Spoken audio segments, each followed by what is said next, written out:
In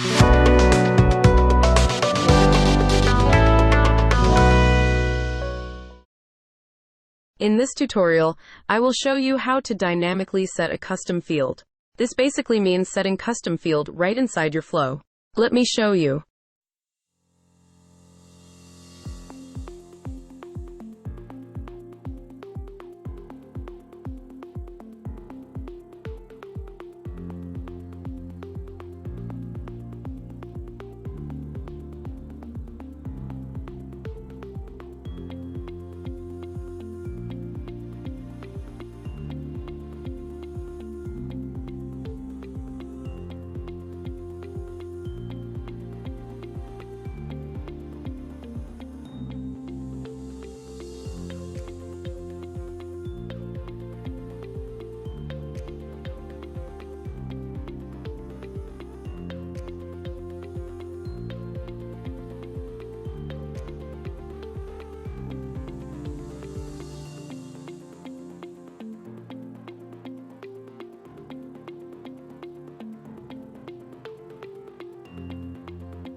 Here we come to the end of this tutorial.